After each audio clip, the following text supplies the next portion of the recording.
the ethnic states in the country into a single nation. And the history of this colonial activity started with the establishment of the Royal Niger Company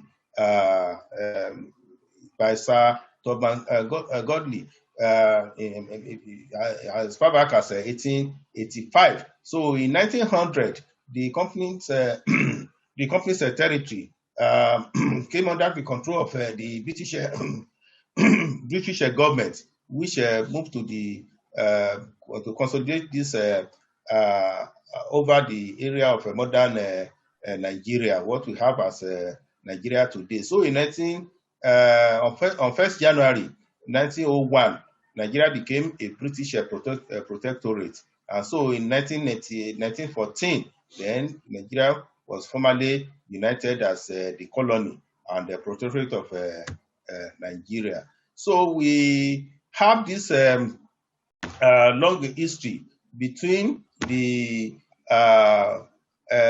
expedition into Nigeria and then the eventual colonization of the country, and then amalgamation, and then the different stages of developments that followed in the Nigerian state. After the Second World War, there was a response to the growth of Nigerian nationalism, where people now there was consciousness about among the people for self-governance. So there was the movement for self-governance began. And so by the middle of the 20th century, the great wave of independence cut across or swept across the whole territory of Africa. You have most part of the African countries agitating for independence, because most of them found themselves under the control of one Western power or the other. Post-colonial era of Nigeria, we divided this to periods of political administration, and we started with 1960 to 1979. This was a period independence, beginning with independence to a period where we can refer to as a change in military governance. So from 1959 to 1960, we have people like Jaja Washuku, who was the first speaker of the parliament. During the colonial administration, towards the end of the administration, there was people involvement of the Nigerians in the administration of the government. Because remember that I said after the Second World War, there have been agitation for self-rule. So the involvement of the people in administration, began as far back as that time. And we have Nigerian as the speaker of the national, what we call as a national parliament. So the federal government was then the exclusive has exclusive power.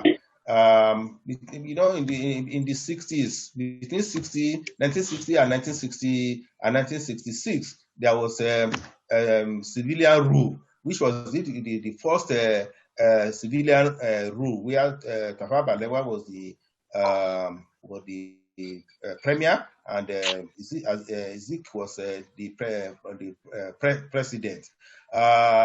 So the period was marked by the sudden coup that happened in July 1966, which eventually led to Amin takeover of administration of Nigeria. During the First Republic, what we call as a First Republic, a lot of activities took place in terms of the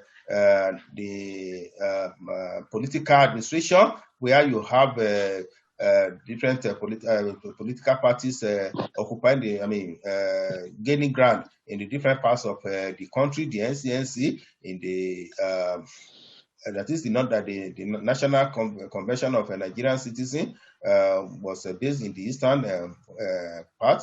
The action group in the west, in the southwest, especially among the Yorubas, and the NPC, which was led by Abubakar Tafawa Balewa, especially based in the Hausa territory of the country. And there was this interplay among the different political parties to gain power to rule the country. But in October 1963, Nigeria proclaimed itself as a republic, which gave back to the Zik as the president, and then Tafawa Balewa then continued as the prime minister of the country. By 1966, I said that there was a coup that was masterminded by five young military officers who were reacting to the exigencies at the time, trying to see how they can correct some of the inadequacies, which they called inadequacies as at that time. The coup failed, and then eventually the military took over under the leadership of General Agui Rose, who at that time unified the country into a unitary administration, even still maintaining the federalism of the governance. So there was another counter coup by the northern officers, by that 1966 again, which eventually brought in General Yakubu Gowon as the military head of state, who eventually was toppled by 1975 coup led by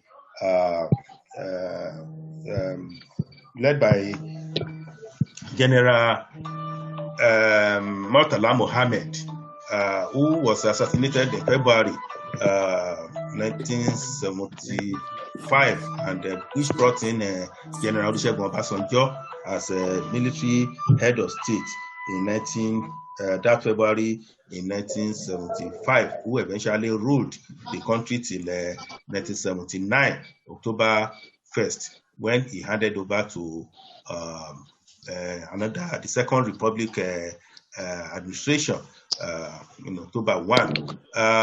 That led us to the Second Republic between 1979 and 1999 period.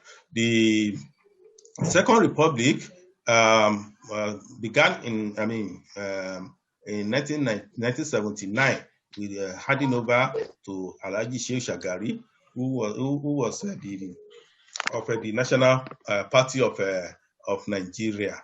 But in 1983, the administration was toppled by Major General Muhammadu Buhari's group, who eventually, which brought in Buhari as the military head of state, and Idiagno as the second in power in 1983. But their own administration was short-lived.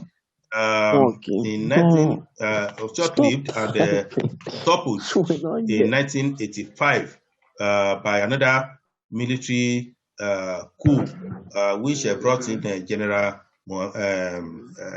Babangida as the military head of state.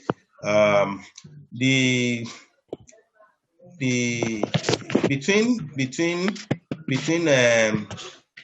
the 1985 and 1999, a lot of military coups took place, which led to execution of some group of military officers at the different points in time. Notably, among these coups was the one associated by the led by one Major Gideon Oka, which was eventually quashed and made the Babangida administration to restructure the administration and also continue until when there was an election.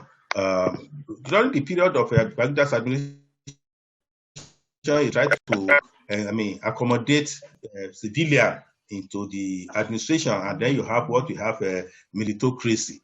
Militocracy, that is the combination of a military and civilian administrators.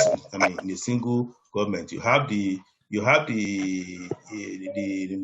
administrators of the state as a military officers, and then you have the House of Assembly. In the state, same thing at the national. So by 1993, there was general election to return power to the military, to the civilian. But eventually the election was truncated by the annulment announced by the Babangida himself, which that election was widely acclaimed that it was the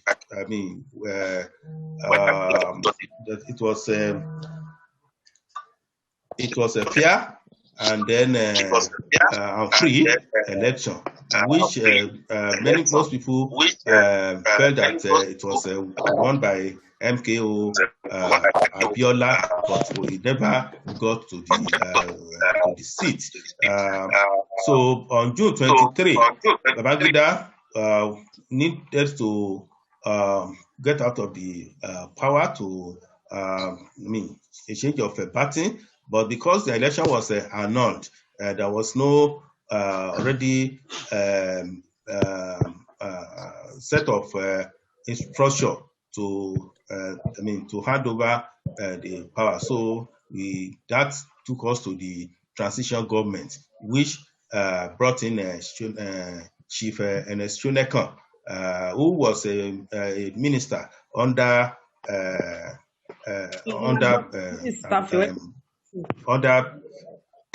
Babangida as an interim head of state. And then, but that administration was short-lived. In 3 months, it was toppled by Sani Abacha, who was the then defense minister, and then took over the reign of the governance until his exit in 1998, when General Abdulsalam Abubakar took over the reign of power and eventually handed over to civilian administration in 1999, specifically May 29, which announced up as our democracy. The national day that administration changed party in Nigeria, May 29. Today we have more than this is the third republic of the country. This is just the, Taiwo. Now, this is just the, Nigeria has experienced series of state creation for one reason or the other. One, to address ethnic chauvinism, marginalization, and underdevelopment. So, and you have the different governments responding to the yearnings of the people by creating and recreating more states, as listed above. So, what are the factors that favor emergence of the Nigerian state? One, the population is there. We have a large number of the people of